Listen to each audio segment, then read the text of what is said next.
Winning is what most of us are striving for. But what happens when it leaves you feeling empty? Or worse, what happens when it's taken away?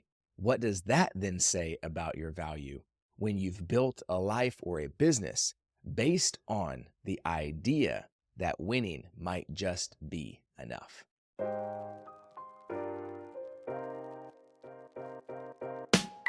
Welcome to the Rocky Garza Show, where we explore the collision of a deeply meaningful life and a wildly impactful career.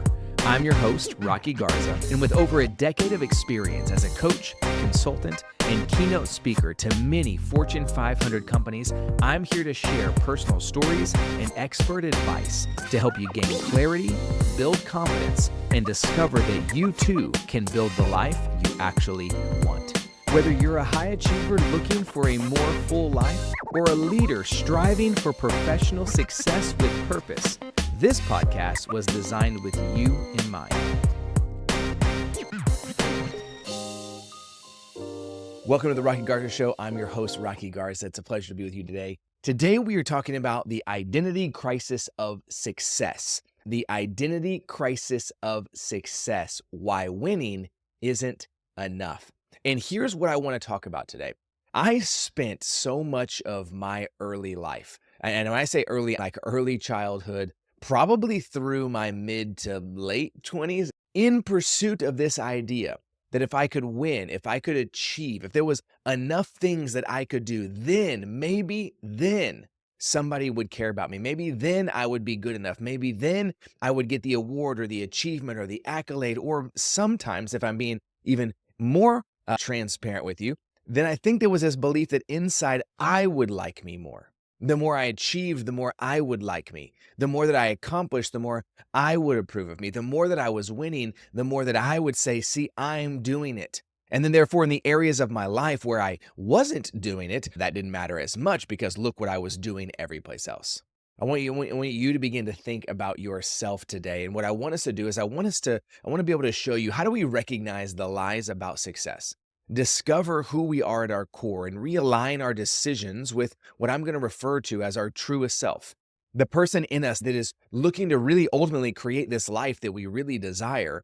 But often I find that we don't create the life we desire because we have a set of stories that we believe we're supposed to live into because someone else gave them to us. We often refer to this when we go through the confidence method, but it's this idea that a part of who we are is built on all the stories that are collaboratively said to us about us, and the ones we tell ourselves about ourselves, and even those of us in high positions, those of us as leaders, those of us as executives, even those of us as executives and leaders. And I'm not talking about just at work, I'm talking about in your personal home life as well. I think we often find that if we can finally get it done, if we can finally do it, if we can really get into it, then what happens is we often find ourselves feeling empty.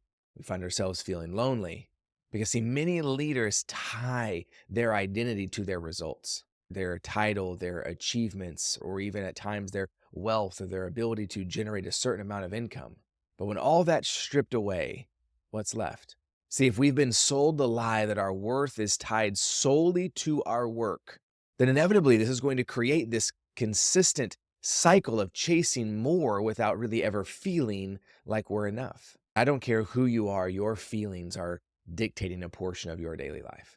Your feelings are dictating what you say. Your feelings are dictating your attitude. Your feelings are dictating the actions that you take. And for those of you that want to argue and say, no, they're not, I would go back and think about the last time you had any sort of altercation or argument or any time someone made you mad or frustrated. And I would almost guarantee that the reason was because you had a feeling that went controlled, that caused you to take an action because you felt like you deserved something. So I want you to pause and I want you to ask yourself this question. When was the last time that you felt at peace with what you've accomplished? Now, I want to be very clear with you. I'm not asking you when is the last time you decided you were content. Some of us don't like that word. I'm not asking you when is the last time you felt complacent. Different question altogether. I'm asking you, when is the last time that you felt peace about what you had accomplished? Do you find yourself consistently looking for the next thing? Now, again, I'm not implying you shouldn't dream. You shouldn't have goals. I'm not implying that you shouldn't set up some sort of KPIs for how you're doing. I've got my daily journal that I look at and I track certain metrics and I'm looking to see how those things are growing or at least, for the lack of a better term, changing. I'm with you. I'm in pursuit of those things as well. I'm pursuit in growing incredible kids. I'm in pursuit of consistently building my marriage. I'm in pursuit of taking care of my family and my grandparents. And I am constantly looking to achieve. Do not get me wrong. However, if those things go away and it's just you with you, what is left? See, oftentimes when I'm coaching someone, when I'm working with folks, specifically when we're doing what would be more traditional executive coaching, really looking at presence, really looking at who we are and how to show up and what that means. The greatest hurdle I find is getting people to get over the fact that whatever they have done before, although it has made them who they are, does not necessarily carry any weight when they walk into the next room. Because at some point that's going to go away. Your worth is not tied to your results. That's a lie. You're going to have to overcome the reality that says that if I slow down, I will fall behind. That's a lie. We're going to have to overcome the lie that says people only value me for what I can produce and produce alone. As we begin to look at some of these misconceptions about the idea of success, I would challenge us to begin to think about, where do we see things in our life most transactional? See, because your worth as a human being isn't transactional. Your value as a human being isn't transactional. The things you value and you love most are not transactional. You are a human longing, I believe, for deep connection. I believe part of the reason that I even have a job, if we're going to be honest, part of the reason that I have a job speaking and coaching and advising is because so many of us are looking and longing for direction, but sometimes we have lost the ability or the art to build those connections outside of a KP. I'm not knocking them. I'm not saying they're bad. I'm not saying they're broken. I'm not saying that we shouldn't have them. As a matter of fact, every great business or life, for that matter, has key metrics. But to be a little cheesy today, here's what I'm going to ask you. Most of you could tell me right now your KPIs. You could tell me your key performance indicators. But I'm going to ask you if you could tell me your key purpose indicator. I know it's a little cheesy, but bear with me. Do you know what your personal KPIs are? Do you know what those are? Do you have your ability and your worth tied to both the things we're looking to achieve, as well as tied to the things that we know drive the greatest purpose in who we are? Our worth is not transactional. It actually exists independently of our achievements. Our achievements may in fact just be the result of who we are and that activity being taken daily, but it's going to take intentional effort if we're going to break away from the singular idea that our success lies and creates our identity. What if we had a capacity to create a language that allows us to really process and help discover who we are beyond our title, beyond our expectations, beyond even anything we're going to do to accomplish? What would that look like? We refer to that as identity mapping. So then you begin to see where your worth and your value is not solely tied to the outcome of the result, but more importantly, it's tied to the activity that you're doing on a regular basis. And now the activity in and of itself creates this new value. It holds this new worth because of who we are. Here's what I want you to do. I want you to begin to see where you can find this kind of clarity. I want you to take just a couple minutes when we're done today, and I just want you to ask yourself this singular question. What do you think about most? I know some of you are thinking, like, as a human or as a business owner or as an executive or as a parent or as a friend or as a partner. Yes. My answer is yes. What do you think about most? The reason I want you to ask yourself that question is because I often find when we can answer what it is that we think about most, I'm going to break it down. I want you to write it down, and I want you to say, self, tell me about that. And I want you to go a little bit deeper. And self, tell me about that. I want you to go a little bit deeper. Give me at least 3. Tell me about that as you work yourself through it. And the reason is because I want us to get down to the root of what it is that we actually think about most, because I believe it will begin to provide clarity about where we can begin to find new set of worth and value in who we are.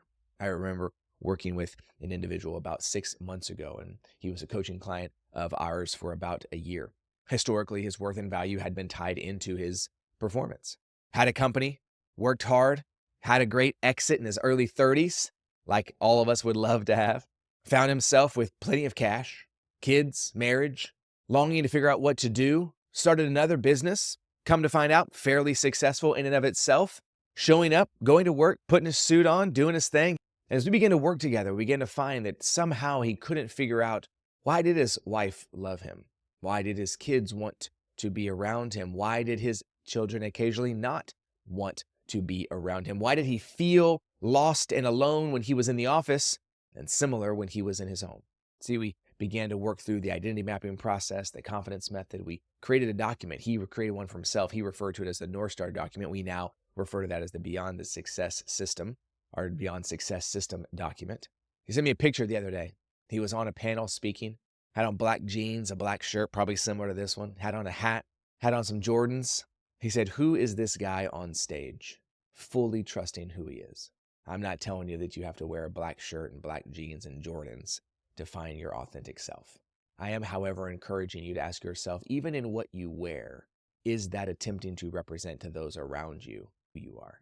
Or are you communicating who you are because of a clear understanding of what makes you unique? So your business decisions and leadership should reflect your core values and who you are. When they don't, it makes us feel this level of disconnection, and everybody around us feels disconnected as well. Oftentimes, that's due to the identity crisis of success. So start small. Pick one decision that you're facing this week and ask yourself, does this align with who I want to be? Does this align with who I am? Am I acting in accordance to what I know to be true, or am I simply acting in a way that I believe will make me look best? When we're unpacking the idea that success alone isn't enough, the lies we believe and how identity mapping can help us realign our true self, we begin to find that we can dynamically change our leadership style altogether. So take a few minutes a day. Reflect on, who are you at your core? What makes you unique? And how can you begin to make a decision today that reflects something that you honor and you value, rather than simply another level of achievement? Remember, true success is not about what you achieve. It's about who you're becoming all along the way. Thank you so much for being here. Hope you have a great week. Now let's keep going.